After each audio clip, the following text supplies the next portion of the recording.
ఓం నమ శివాయ.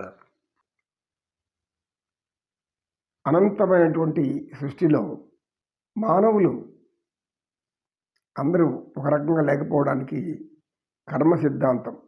అయితే దీన్ని హేతుబద్ధంగా నిరూపించడం ఈ యొక్క దైవజ్ఞానంలో అన్ని హేతుబద్ధమైనవి, సహేతుకమైనవి. సత్యం అనేది ఒక్క మాటకు ప్రాణము సత్యము, బోటికి మానము ప్రాణము, మాటకు ప్రాణం సత్యం. సత్యం చెబుతూ ఉంటే వాళ్ళు ఏది చెప్తే అది జరుగుతుంది అనేది మనకు అనేక విధాలుగా చూసాం. గౌతమ బుద్ధుడు ఆయన బోధనల్లో అన్ని సత్యాలే ఉన్నాయి. ప్రపంచం అంతా నమ్మింది. మన భారతదేశం అనేక దేశాలు నమ్మాయి, ఆయన్ని ఆరాధించాయి. అదేవిధంగా మనకు కాలజ్ఞానం రాసినటువంటి పోతులేరు వీరబ్రహ్మేంద్ర స్వామి అవన్నీ సత్యాలే జరుగుతున్నాయి లేవా? మరి ఇవన్నీ సహేతుకాలు కావా?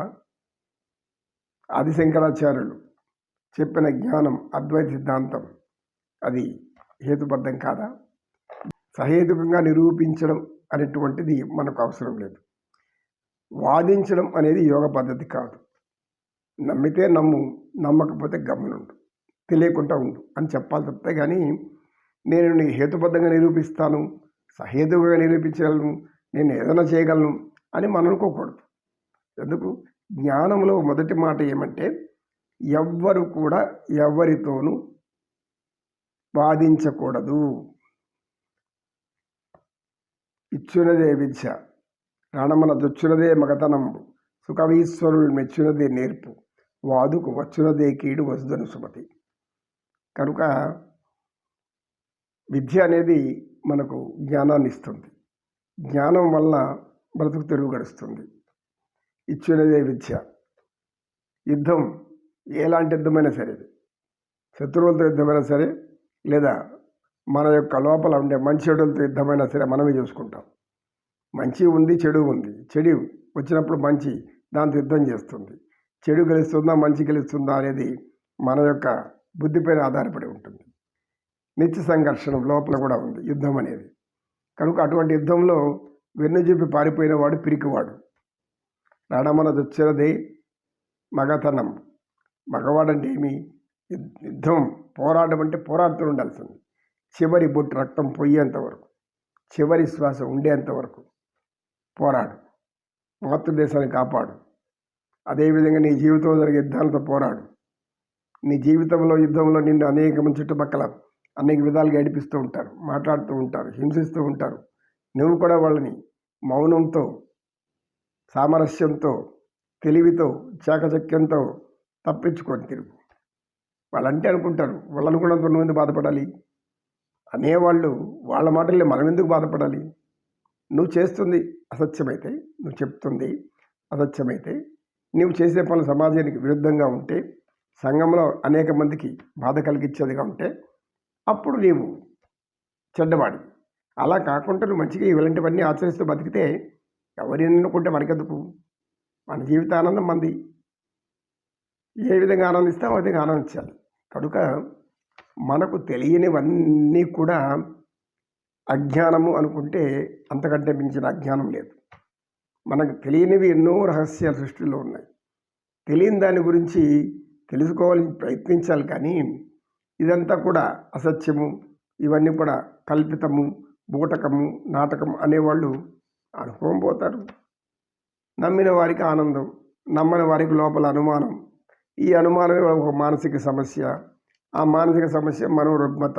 ఎందుకు? నిరంతరం ఎవడు ఏం చేస్తున్నాడు, అవి చెప్పేది నిజమా కాదా, వాడు చెప్పేది నిజమా కాదా, ఇతరుల గురించి ఆలోచిస్తే నువ్వు ఇప్పుడు పైకి వస్తావు.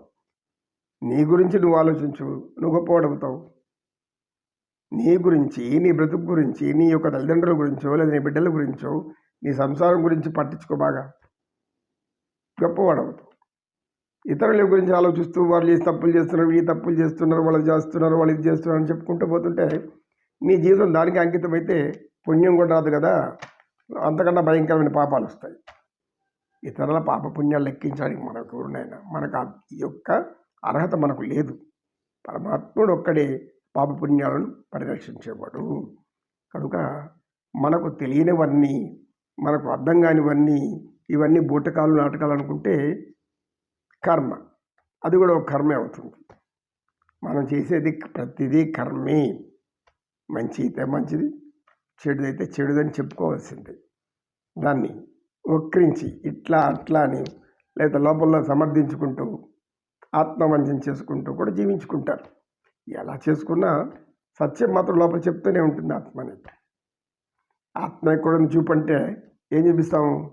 నువ్వు మాట్లాడేది ఆత్మ, నువ్వు చూసేదే ఆత్మ అని చెప్తే అర్థం కావాలి కదా? అర్థం కాదు. ఏది శరీరం వచ్చింది కళ్ళ నుంచి చూస్తాడు అంటారు. మరి ఎవరు నిన్ను చూసేట్టు చేస్తున్నాడు? ఎవరు నేను మాట్లాడేట్టు చేస్తున్నాడు? నీ వినేలాగా ఎవరు చేస్తున్నారు? ఇవన్నీ ఎవరు చెప్తారు? ఎవరు చెప్పరు. దానికి జవాబు ఎవరు చెప్పరు.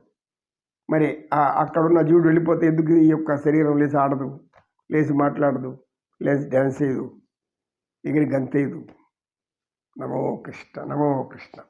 కృష్ణం వందే జగద్గురు, శ్రీకృష్ణం వందే జగద్గురు.